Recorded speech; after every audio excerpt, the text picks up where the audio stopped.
Selamat pagi adik-adik. Apa kabar? Shalom ya. Puji Tuhan, pagi hari ini kita masih bisa berketemu walaupun melalui ibadah online ya. Tapi kakak senang bisa berjumpa dengan adik-adik semuanya. Kita akan puji Tuhan, kita akan mendengar firman Tuhan melalui online pagi hari ini. Adik-adik senang ya? Semuanya sudah seger mandi ya. Cantik-cantik, cakep-cakep. Oke, kita akan pujikan. Selamat pagi Bapa, selamat pagi Yesus, selamat pagi Roh Kudus ya. Kita akan berdoa setelah itu ya. Kita bernyanyikan pujian ini.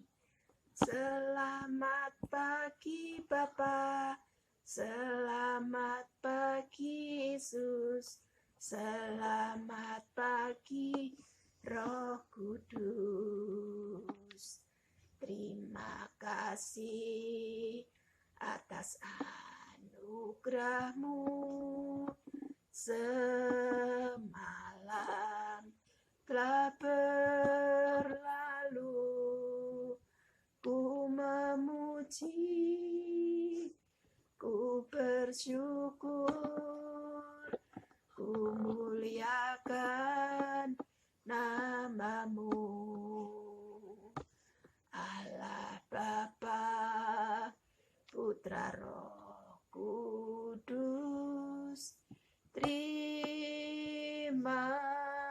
kasih. Kita akan berdoa adik-adik ya. Tuhan Yesus, terima kasih. Pagi ini kami dalam keadaan sehat.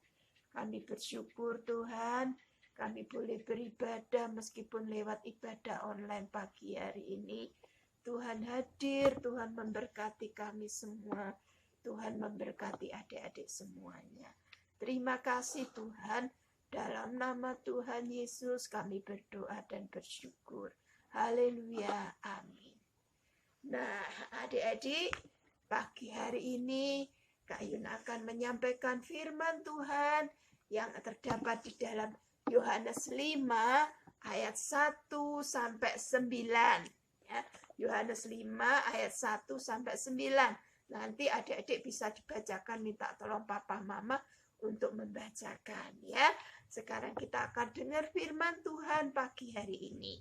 Nah, adik-adik, pagi hari ini kakak akan cerita tentang penyembuhan di kolam Bethesda. Adik-adik tahu apa itu kolam? Kolam itu biasanya untuk tempat pelihara ikan, atau bisa kolam renang. Ya, mungkin adik-adik pernah berenang di kolam renang. Nah, di situ ada airnya ya. Nah, adik-adik, di Yerusalem juga ada satu kolam ya, yang sangat terkenal pada waktu itu. Namanya kolam Bethesda. Nah, adik-adik, apa yang terjadi dengan kolam ini ya? Di kolam itu ada banyak orang sakit ya. Ada yang sakit lumpuh, ada yang sakit buta, nggak bisa melihat ya. Macam-macam orang sakit ada berkumpul di kolam itu. Nah, adik-adik, ada satu orang yang sudah lama sakit ya. Dia sedang menantikan kesembuhan di kolam itu. Nah, adik-adik, orang ini sudah 38 ya. Dia sakit, dia sangat menderita, dia ingin berusaha untuk mendapat kesembuhan. Adik-adik, sewaktu-waktu malaikat turun ke kolam itu dan airnya bergoncang-goncang, diguncang-guncang. Nah, siapapun yang bisa masuk ke kolam itu, dia akan sembuh ya. Nah, demikian juga orang ini ya. Dia sudah sekian lama dia merindukan kesembuhan. Sekian lama dia menderita sakit dan tidak ada yang menolong. Tidak ada yang bisa bantu dia untuk masuk ke kolam itu. Nah, adik-adik, orang ini menderita sekali. Dia susah, dia berusaha bergerak, menggerakkan badannya ya. Tapi karena badannya kaku dan tidak ada yang menolong, semua sudah sembuh, dia belum sembuh-sembuh. Akhirnya adik-adik, mungkin orang ini berpikir, aduh, bagaimana aku sudah capek, sudah menderita sekian tahun ya. 38 tahun dia menderita sakit itu. Nah, sampai saatnya ya, Tuhan Yesus pergi datang ke kolam itu. Tuhan Yesus datang kepada orang yang menderita ini ya, kepada orang yang sudah putus asa ya, kepada orang yang capek ya. dia sudah sedih sekali di dalam penderitaan sakitnya. Tuhan Yesus datang. Tuhan Yesus tahu keadaan orang itu. Dan Tuhan Yesus menawarkan kesembuhannya. Apakah kamu mau sembuh? Wah, adik-adik ya, bayangkan. Sudah sekian tahun dia menderita sakit. Tiba-tiba Tuhan Yesus datang menjumpai dia. Dan Tuhan Yesus bertanya, apakah kamu mau sembuh? Orang ini bilang, Tuhan, ya saya sudah berusaha masuk ke kolam. Dengan menggerakkan badan saya ingin masuk ke kolam. Tetapi tidak ada yang menolong. Sehingga saya nggak sembuh-sembuh. Ya. Tetapi Tuhan Yesus tetap bilang, apakah kamu mau sembuh? Wah, sekarang kamu harus angkat, bangkit, ya, berdiri, bangkit, dan berjalan. Nah, Tuhan Yesus perintahkan orang ini untuk berjalan, berdiri, ya. Dia langsung berdiri, dia bangkit. Wah, dia puji Tuhan. Dia sudah sembuh, adik-adik, ya. Sudah 38 tahun dia berusaha untuk mendapat kesembuhan, tetapi tidak bisa. Tetapi saat Tuhan Yesus datang, Tuhan Yesus menolong, Tuhan Yesus memberi harapan, sehingga orang ini bisa tertolong. Adik-adik, ya, satu pelajaran yang indah, bahwa Tuhan tidak pernah tinggal diam. Tuhan tidak membiarkan orang yang menderita itu terus dalam penderitaannya. Tuhan tiba saatnya dia bertindak. Tiba saatnya Tuhan menolong. Sehingga orang ini bisa sembuh. Oh, dia senang sekali. Wah, puji Tuhan, aku sekarang sembuh, ya. Aku bebas, aku bisa jalan, aku bisa bersorak, aku bisa, puji Tuhan. Dia senang sekali. Dan sekarang dia sembuh. Dia bercerita, bersaksi kepada teman-temannya atas perbuatan Tuhan, atas hidupnya. Luar biasa sekali kan ya adik-adik ya. Tuhan Yesus itu Allah yang jempol, Allah yang hebat, Allah yang suka menolong kita. Jadi adik-adik nggak usah sedih ya.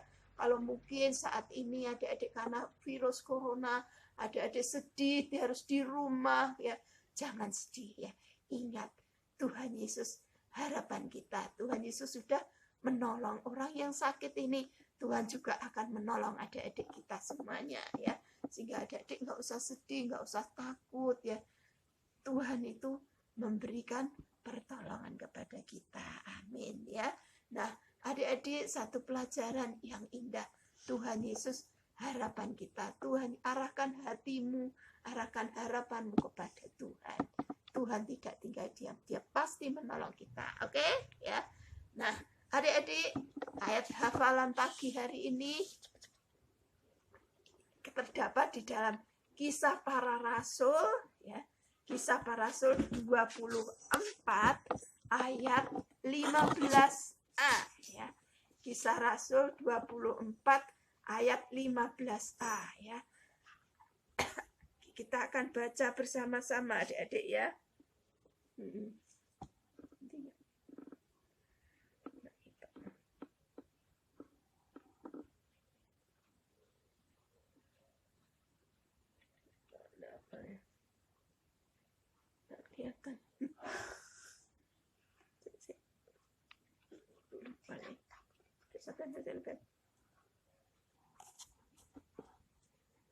Adik-adik, ayat hafalannya pagi hari ini ada di dalam Kisah Para Rasul 24 ayat 15a ya. Kisah Para Rasul 24 ayat 15a ya. Aku menaruh pengharapanku kepada Allah. Ya, singkat ya. Aku menaruh pengharapanku kepada Allah. Oke, adik-adik, kakak percaya adik-adik semuanya ya dibimbing mama papa di rumah, adik-adik hafalkan ini ya. Aku menaruh pengharapanku kepada Allah. Kita taruh harapan kita hanya kepada Allah, kepada Tuhan Yesus Kristus. Oke? Ya. Nah, adik-adik, mari kita akan berdoa ya. Kita bersyukur kepada Tuhan, kita punya Allah yang hebat, yang jempol, yang bisa diandalkan. Oke, ya. Kita mau berdoa ya. Tuhan Yesus, terima kasih berkat-Mu, kasih-Mu yang sudah Tuhan berikan kepada kami anak-anak-Mu. Tuhan, kami bersyukur kami sudah melakukan ibadah kami, bahwa Tuhan Yesus adalah Allah yang hebat, yang bisa kami andalkan. Terima kasih Tuhan Yesus, di dalam nama Tuhan Yesus, Tuhan berkati adik-adik semua orang tua, semuanya Tuhan yang akan menyertai. Terima kasih Tuhan, dalam nama Tuhan Yesus kami berdoa dan mengucap syukur. Haleluya, amin. Oke adik-adik ya, sekian ibadah kita pagi hari ini. Kakak senang, kakak percaya Tuhan sayang kepada kalian semua. Tuhan memberkati adik-adik semua. Sekian, terima kasih. Tuhan berkati. Sampai jumpa. Dadah.